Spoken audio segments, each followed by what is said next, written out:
Call of Duty Modern Warfare, the best Call of Duty campaign I've probably ever played.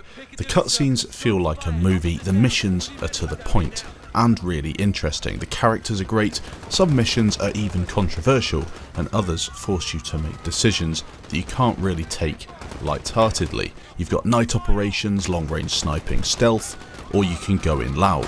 The campaign has it all. In this video I'm going to take a look at the best moments of the Call of Duty campaign, playing all the missions on maximum graphics at 1440p with RTX on. This video has of course been made possible by the lovely people over at Nvidia GeForce UK and Activision, so a big thanks to them. I've also included the FPS counter in the top left of the video so you can see what sort of frames I'm getting. I really do enjoy playing campaigns, especially when you can put the graphics up to maximum, and as you know if you've played Call of Duty Modern Warfare, it plays very well. This was the perfect opportunity to test out the ray tracing feature at 1440p, and although it's great in the campaign, you can also use it in the 2v2, 3v3, 6v6 and 10v10 modes. You can't use it in Spec Ops or Ground War, but there's plenty there to get your teeth into. I'll go through my favourite moments, starting with the terrorist attack in Piccadilly and ending with the finale. So looking at Piccadilly, it was really weird playing this mission in a place that you know, as for me I'm from the UK and I know Piccadilly Circus fairly well. It's even more disturbing that scenes like this aren't make-believe anymore. A terrorist attack in London requires Price and Garrick to rescue hostages, and whilst some of it is a little bit Hollywood, I think it all looks superb. You really do see some of the graphics on show with this new Call of Duty engine. A few tips and interesting facts from this level: you can go underground to prevent an execution, as you can see in the background. You'll often see police officers fighting alongside you, and it doesn't feel like your typical mission where you don't have any help from the AI, and quite often they'll drag injured colleagues to safety, taking a bullet themselves in the process. You can also take out the sniper and the LMG in the bookshop on the top level. As you can see, it's very cool to be able to move around these levels and not be stuck as you are in some other campaigns. As you can see, ray tracing is subtle in some scenes and more prominent in others. The great thing for me is that the game runs well, looks great without RTX, and even better with it enabled.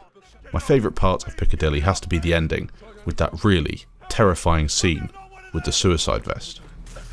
I don't want to die. I want to go home. I want to see my family. I want to see. Can you help? I'm trying. Let me see my girl. It's going off. I can't get it. No time. Help me! Help me! Wait. What are you doing? No! No! Moving on to Embedded, a great level with good dialogue, interesting objectives and just enough freedom to approach the mission any way you see fit. It's a fairly stealthy mission, but you can also make use of Farah as she will accompany you along the way. Wolf's Den is also worth a shout out, although it comes later in the campaign. Very fun with the story flowing really well. I actually played this entire campaign in one sitting, which does show you how invested I was, because it's very rare that I sit down and play games, especially single player games, for more than just a few hours. Now, my favourite mission, by far, is Clean House. Virtually an entire mission set in one building. This mission was an adrenaline rush from start to finish. Probably the best mission I've played in Call of Duty and an instant classic. This was just a 10 out of 10 experience. I watched Jack Frags play it when the game was fairly new, back in November time I think it was, and I've wanted to play it since. Now I've had the chance to sit back and actually play this, you can't miss out on it. It's one of the best Call of Duty missions ever. Again, being British, this mission hit home with me more than many of the others. It felt more real, with a believable scenario. Don't you please? They were going to kill me. They locked me in here. Drop her. Stop!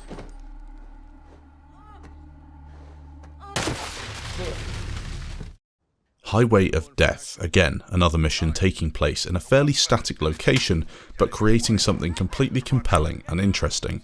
It's your classic mission where you sit atop a little crow's nest, in this case a balcony, and you have to consider the bullet drop and wind speed to hit your shots, holding back mortar teams, vehicles, loads of enemies, and my favourite part, another sniper.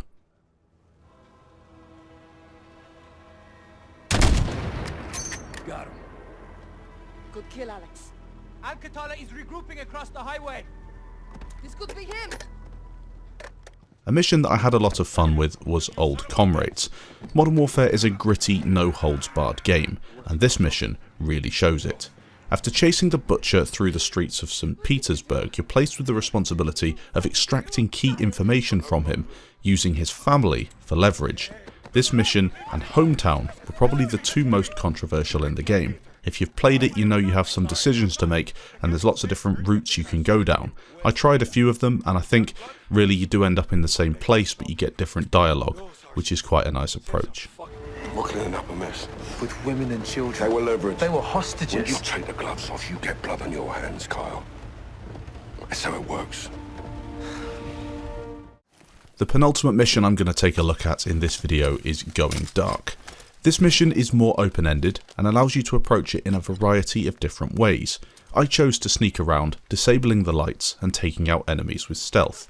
You also get Captain Price backing you up, which is really cool. That's the same thing in a few of these missions. The AI actually help you, and it feels like a more multiplayer single player, if that makes sense. There's more going on than just you killing a load of bots.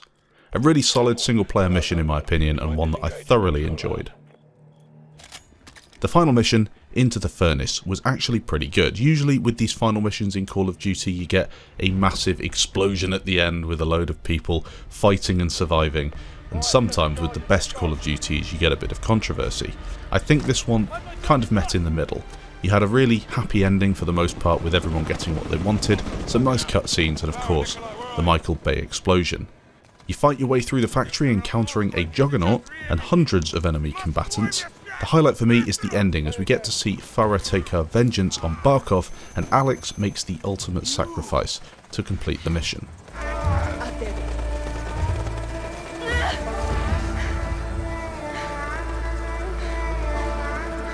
Overall, I'd say that this is a 9 out of 10 campaign. I absolutely loved it, and it's certainly worth checking out. Thanks for watching, I hope you enjoyed the video, and once again thanks to Nvidia and Activision for making this possible, and I'll catch you in the next video. Affirmative, sir. Alex, I'm not getting out of here. Let's do this. thank you. Yes, ma'am. All clear, Captain. Roger. All stations on my mark.